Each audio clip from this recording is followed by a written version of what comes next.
ایک شیخ جو نا واقعہ سنا رہے تھے کہ ان کے پاس ایک لڑکا آیا قطر میں، تو قطر میں وہ بیس تھے، تو کہتے ہیں میرے پاس ایک لڑکا آیا اور اس نے کہا کہ شیخ آج میں ٹریفک لائٹ پہ کھڑا تھا تو میرے ساتھ ایک آڈی Q7 کھڑی ہوئی آ کے، آڈی Q7، تو کہتے ہیں کہ اس میں وائٹ کلر کی آڈی تھی، اس میں جو لڑکا بیٹھا ہوا تھا بہت ماشاءاللہ ہینڈسم تھا، اور اس نے وائٹ کلر کا ثوب پہنا ہوا تھا اور وائٹ کلر کا اوپر جو ہے نا کپڑا اپنے سر پہ ڈالا ہوا تھا، تو بہت ہی ہینڈسم لگ رہا تھا، اور ایسے سن گلاسز پہنے ہوئے ہیں اور آڈی چلا رہا ہے، اور میں نے کہا یار ویسے کمال ہے، داڑھی بھی اس کی تھی بڑے مزے کی، تو کہتے ہیں میں نے دیکھا، میں نے کہا یار کمال مسلمان ہے، کمال ہے۔ کہتے ہیں میں ابھی یہ سوچ ہی رہا تھا کہ اس کی گاڑی آگے گئی اور آگے سے ایک اور گاڑی، مطلب اس نے سگنل کھلا ہے، اس نے گاڑی چلائی ہے، ایک اور گاڑی والا ہے، اس کی گاڑی کو ٹکر مار گیا، کہتے ہیں گاڑی کا ستیہ ناش ہو گیا، پتہ نہیں وہ بھی بیچارہ زخمی ہوا۔ کہتے ہیں کہ تو یہ کیا تھا، کیا یہ بری نظر تھی؟ انہوں نے کہا یہ یقیناً بری نظر تھی، کیونکہ کیا تم نے اس کو یہ کہا تھا ماشاءاللہ، یا کوئی تم نے کہا تھا اللہم بارک لہو، کوئی چیز؟ کہتے ہیں میں نے کوئی دعا نہیں پڑھی۔ کہتے ہیں پھر تم نے اپنے بھائی کو جو ہے نا نظر لگائی ہے۔ تو کبھی کبھار ایسا ہوتا ہے کہ حسد نہیں ہوتا، انسان تعریف کر رہا ہوتا ہے کہ کمال ہے کمال ہے، لیکن کمال ہے کے بعد کوئی اللہ تعالیٰ کی طرف نسبت ہی نہیں ہے۔ نبی کریم صلی اللہ علیہ وسلم کی حدیث ہے صحیح مسلم کی، جہاں پہ آپ نے فرمایا کہ العین حق، کہ جو آئے ہے، جو ایول آئے ہے وہ سچ ہے، اور آپ نے فرمایا کہ اگر کوئی چیز اللہ تعالیٰ کی تقدیر کو اوورٹیک کر سکتی تو وہ ایول آئے ہوتی، یعنی کہ کوئی چیز اللہ تعالیٰ کی ویسے تقدیر کو اوورٹیک نہیں کر سکتی، لیکن آپ نے فرمایا اگر کوئی چیز کر سکتی تو وہ بری نظر ہوتی، کہ بری نظر جو ہے وہ اللہ تعالیٰ کی تقدیر کو اوورٹیک کر لیتی۔ ویسے بہرحال ایک حدیث میں آتا ہے کہ دعا جو ہے وہ اللہ تعالیٰ کی تقدیر کو بدل سکتی ہے، یعنی وہ جو یعنی حدیث میں آتا ہے، اور ہماری مجال نہ ہوتی ہے بات کہنے کی اگر یہ نبی کریم صلی اللہ علیہ وسلم نے نہ کہا ہوتا۔ آپ نے فرمایا کہ اگر کوئی چیز، آپ نے فرمایا کہ اللہ تعالیٰ کی جو تقدیر ہے اس کو اگر کوئی چیز بدل سکتی ہے تو وہ دعا ہے۔ سو دعا اس لیے کرتے رہنا چاہیے کیونکہ ہمیں معلوم نہیں ہوتا کہ کس کی تقدیر جو ہے وہ ہماری دعا کی منتظر ہے، کہ ہم اس کے لیے دعا کریں گے تو پھر اس کی زندگی میں کچھ بھلائی یا فائدے کی چیز ہوگی۔ اور یہ وہ تقدیر ہے جو کہ فرشتے جو ہے نا وہ ہر سال، آپ کو پتہ ہے کہ جب لیلۃ القدر کی رات ہوتی ہے تو اس میں فرشتے نازل ہوتے ہیں، تنزل الملائکۃ والروح فیہا بإذن ربہم من کل امر، تو وہ اگلے سال کے فیصلے لے کے آتے ہیں۔ ویسے تو اللہ تعالیٰ کی جو تقدیر ہے لوح محفوظ میں وہ تو سب کچھ لکھا ہوا ہے پہلے سے، لیکن بہرحال یہ ہر سال جو فیصلے ہوتے ہیں کہ کسی کی زندگی میں کوئی برکت آ رہی ہے، کوئی رحمت آ رہی ہے، کسی کے زندگی میں کوئی لاس ہو رہا ہے، وہ سارے جو ہیں فیصلے وہ لیلۃ القدر کی رات پر فرشتے لے کر نیچے اتر جاتے ہیں۔ تو اسی لیے اس رات میں خوب دعائیں کرنی چاہیے کہ تاکہ ہمارے اگلے سال کے فیصلے جو ہیں وہ اچھے ہوں، ان میں کوئی شر کا معاملہ نہ ہو، اینڈ سو آن۔ اچھا، جو ایول آئی کے بارے میں حدیث ہے جو میں نے آپ کو بتائی، صحیح مسلم میں بھی ہے، مسند امام احمد میں بھی ہے، کہ العین حق، کے ایول آئے جو ہے یہ سچ ہے، اور اگر کوئی چیز اوورٹیک کر سکتی تو وہ ایول آئے ہوتی۔ اور آپ نے پھر اس کا کیور کے معاملے میں یہ بتایا کہ پھر تمہیں یعنی نہانا چاہیے اگر آپ اس ایول آئے سے بچنا چاہتے ہیں، یعنی وہ غسل کا پانی جو ہے، میں آگے جا کے بتاؤں گا کہ وہ کیور کیا ہے، کہ غسل کا پانی جو ہے یا وضو کا پانی جو ہے وہ استعمال کیا جاتا ہے نہانے کے لیے۔ اچھا، ایول آئی کا جو کانسیپٹ ہے بری نظر کا، یہ صرف عرب میں نہیں بلکہ اور بھی ممالک میں آج تک پایا جاتا ہے۔ چائنا کے اندر بھی وہ ایول آئی کے بارے میں بات کرتے ہیں، باقی دیگر ممالک میں بھی کرتے ہیں، اور کئی جگہوں پہ انہوں نے اپنی طرف سے کچھ اس کو ریپیل کرنے کے لیے، ایول آئی کو دور کرنے کے لیے کچھ میکنزمز ڈیزائن کیے ہیں۔ جیسے چائنیز کلچر کے اندر فار ایگزامپل وہ اپنے گھروں کے اندر شیشے اس اینگل پہ لگاتے ہیں کہ اگر کوئی ایول آئی آ بھی جائے تو وہ شیشوں سے ریفلیکٹ ہو کے باہر نکل جائے۔ اب یہ ان کی سوچ ہے، وہ جیسے کرنا چاہیں، لیکن بہرحال ہمیں یہ پتہ کہ شیشے لگانے سے یا اس طرح سے کوئی ایول آئی ریپیل نہیں ہوگی، نہ ہی وہ کچھ اور قسم کے ایمولیٹس ٹانگنے سے یا چیزیں باندھنے سے ایول آئی ریپیل ہوتی ہے۔ ایول آئی کو ریپیل کرنے کا طریقہ جو ہے وہ کچھ دعائیں، کچھ اذکار ہیں، اور پھر اگر آپ کو پتہ چل جائے کہ بری نظر کس کی لگی ہے تو اس کے وضو کا یا غسل کا پانی جو ہے وہ اس بندے کے اوپر انڈھیلنا چاہیے۔ سو اصل چیز جو ہے نا وہ تو یہ ہے کہ وضو کا پانی کسی کا استعمال کیا جائے یا غسل کا پانی استعمال کیا جائے، لیکن مسئلہ یہ کہ ہمیں کیا پتہ نظر کس کی لگی ہے، عام طور پہ یہ ہوتا ہے۔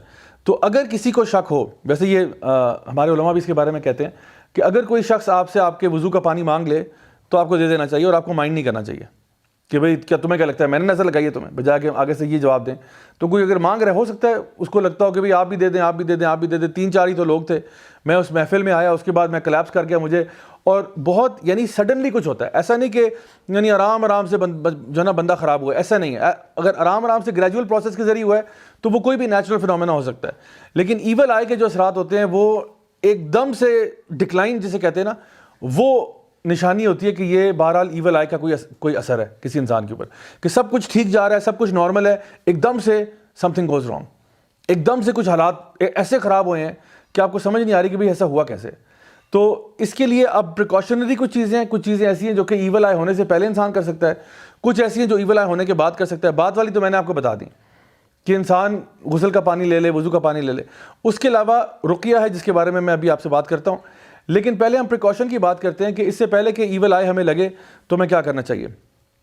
سیدہ عائشہ رضی اللہ عنہا جو ہے، صحیح بخاری اور مسلم کی حدیث ہے، ارشاد فرماتی ہیں کہ نبی کریم صلی اللہ علیہ وسلم مجھے کہا کرتے تھے کہ رقیہ پڑھا کرو یہ بری نظر سے حفاظت کے لیے. رقیہ کیا ہے؟ یعنی قرآن مجید کی کچھ صورتیں، کچھ آیتیں جو ہیں، جیسا کہ سورہ فاتحہ ہے، قل هو اللہ احد ہے، قل اعوذ برب الفلق، قل اعوذ برب الناس، آیت الکرسی، آخری 2 آیتیں سورۃ البقرہ کی، یہ اس قسم کی چیزیں جو ہیں یہ پڑھ کے دم کیا کرو. سورہ فاتحہ پڑھا کرو. یہ چیزیں پڑھ کے دم کرنا، اس کو ہم رقیہ شرعیہ کہتے ہیں. اور بھی اس میں کچھ چیزیں جو ہیں وہ ایڈ کی جا سکتی ہیں، کچھ مسنون دعائیں ہیں، کچھ مسنون اذکار ہیں. یہ چیزیں پڑھا کرو ایول آئی کو دور کرنے کے لیے، اگر انسان جو ہے اس کو بری نظر لگ گئی ہو. اچھا، اس میں حفاظت کے لیے جو ہے بہت سی چیزیں ہم لوگ کر سکتے ہیں. کچھ تو اذکار ایسے ہیں جو کہ حفاظت کے لیے کی جاتے ہیں، مثلاً کہ اعوذ بکلمات اللہ التامہ من کل شیطان وہامہ ومن کل عین لامہ، کہ اللہ تعالیٰ کی پناہ مانگنا ہر قسم کے شر سے، شیطان کے وسوسوں سے، شیطان کے شر سے، اور جو بری نظر ہے اس سے. اچھا، بری نظر تو یہ تو ہے حفاظت. تو دن میں جو صبح شام کے آپ کے اذکار ہیں، اگر آپ وہ پڑھتے ہیں تو انشاءاللہ آپ محفوظ ہیں. عادت بنا لیں اللہم بارک یہ کہنے کی، یا ماشاء اللہ لا قوت الا باللہ، جب بھی آپ کوئی اچھی چیز دیکھیں. اچھا، میرے ساتھ نا میں نے کافی سالوں سے میں نے عادت بنائی ہوئی ہے کہ میں جب بھی کوئی مجھے چیز سڑک پہ چلتے ہوئے، گاڑی پہ جا رہا ہوں یا بائک پہ جا رہا ہوں یا جس طرح بھی کوئی چیز اچھی لگتی ہے نا کسی کی بھی، تو میں ضرور اس کے لیے دعا کرتا ہوں، ضرور کرتا ہوں.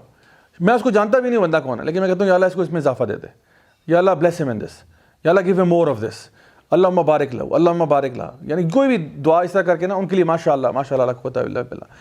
کسی کے بچے بڑے کیوٹ لگ رہے ہیں، کوئی جو ہے نا گاڑی بڑی زبردست چلا رہا ہے، کچھ بھی اچھی چیز نظر آ جائے ان کے لیے بس دعائیں کرتے رہیں. بلکہ اکثر اوقات یہ ہوتا ہے کہ آپ سڑک پہ ہوں گے، آپ اکثر لوگوں کے لیے دعائیں کر رہے ہوں گے، کیونکہ آپ کو کوئی نہ کوئی چیز کسی نہ کسی انسان میں اچھی لگ رہی ہے، تو آپ کہتے ہو الحمدللہ اللہ تعالیٰ اس کو مزید اس میں اضافہ دے، اللہ اس کو ہدایت دے.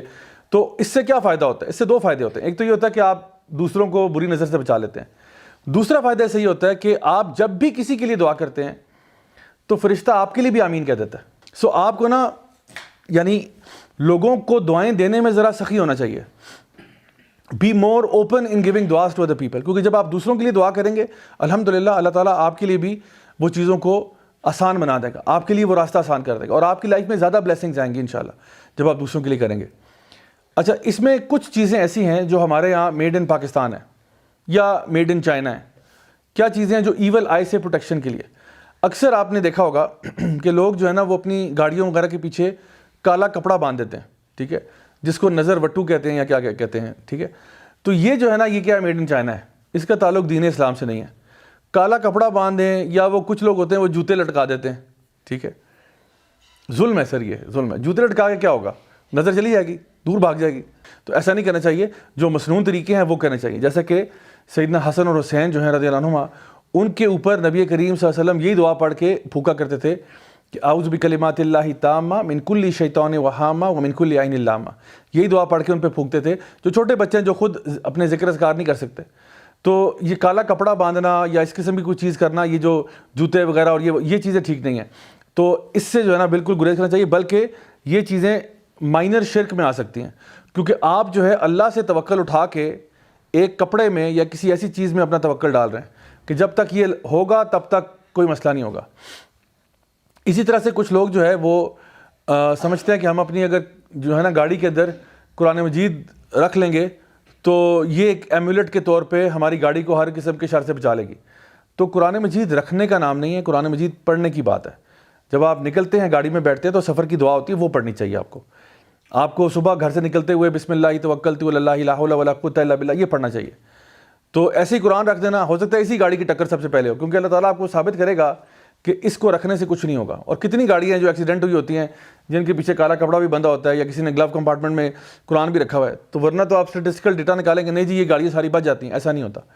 وہ دعائیں ہیں، اذکار ہیں جو آپ کو روز پڑھنے پڑتے ہیں. جب بھی آپ گاڑی میں بیٹھیں گے بسم اللہ پڑھ کے سٹارٹ کریں، دعا پڑھیں سفر کی، پھر آپ اپنے سفر کا آغاز کریں. ایون وہ جو دعا ٹانگی ہوتی ہے گاڑی میں، ٹانگنے سے بھی فرق نہیں. ہاں ٹانگی اگر اس نیت سے ہے کہ میں اس کو پڑھ لوں مجھے یاد رہے پھر ٹھیک ہے، پھر کوئی مسئلہ نہیں ہے. کوئی بھی دعا اگر آپ نے اس لیے لگا کے رکھی ہوئی ہے کہ مجھے یاد رہے میں پڑھ لوں پھر ٹھیک ہے، پھر کوئی مسئلہ نہیں ہے. لیکن صرف اس بات پہ کہ جی بس پڑھی رہے تو ٹھیک ہے، یہ صحیح نہیں ہے. ایسے ہی کئی لوگ جو ہے وہ تعویذ جو ہے یا بچوں کو پہنا دیتے ہیں یا خود پہن لیتے ہیں یا گاڑی میں ٹانگ دیتے ہیں یا کوئی بھی اس قسم کی اور چیز کرتے ہیں.